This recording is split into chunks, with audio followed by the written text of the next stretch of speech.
ಜಿಲ್ಲೆಯಲ್ಲಿ ಮನೆಗಳ್ಳತನದ ಬಳಿಕ ಇದೀಗ ಕುರಿ ಮತ್ತು ಮೇಕೆಗಳೇ ಕಳ್ಳರ ಹೊಸ ಟಾರ್ಗೆಟ್ ಆಗಿವೆ. ಐಟಿ ಕಳ್ಳರ ಗ್ಯಾಂಗ್ ಕಾರಿನಲ್ಲಿ ಬಂದು ಗ್ರಾಮೀಣ ಪ್ರದೇಶದಲ್ಲಿರುವ ತೋಟದ ಮನೆಗಳು ಮತ್ತು ಕುರಿ ದಡ್ಡಿಗಳನ್ನು ಗುರಿಯಾಗಿಸಿಕೊಂಡು ಕಳ್ಳತನ ನಡೆಸುತ್ತಿರುವುದು ಆತಂಕಕ್ಕೆ ಕಾರಣವಾಗಿದೆ. ಮೊದಲು ಮಹಿಳೆಯರು ನೀರು ಕೇಳುವ ನೆಪದಲ್ಲಿ ಮನೆಗಳಿಗೆ ಬಂದು ಸುತ್ತಮುತ್ತಲಿನ ಪರಿಸ್ಥಿತಿಯನ್ನು ಗಮನಿಸುತ್ತಾರೆ. ಬಳಿಕ ಅದೇ ಮಾಹಿತಿ ಆಧರಿಸಿ ಕಾರಿನಲ್ಲಿ ಬರುವ ಕಳ್ಳರ ತಂಡ ಕುರಿ ಮತ್ತು ಮೇಕೆಗಳನ್ನು ಕದ್ದೊಯ್ಯುತ್ತಾರೆ ಎನ್ನಲಾಗಿದೆ. ಬಾಗಲಕೋಟೆ ಜಿಲ್ಲೆಯ ಬಾದಾಮಿ ತಾಲೂಕಿನ ಕೆರಕಲಮಟ್ಟಿ ಗ್ರಾಮದಲ್ಲಿ ಇದೇ ರೀತಿ 7 ಮೇಕೆಗಳನ್ನು ಕಳ್ಳರು ಕದ್ದೊಯ್ದಿದ್ದಾರೆ.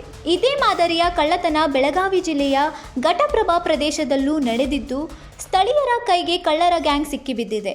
3 ಆರೋಪಿಗಳನ್ನು ಹಾಗೂ ಕಳ್ಳತನಕ್ಕೆ ಬಳಸಿದ್ದ ಕಾರನ್ನು ಬೆಳಗಾವಿ ಪೊಲೀಸರು ವಶಕ್ಕೆ ಪಡೆದಿದ್ದಾರೆ.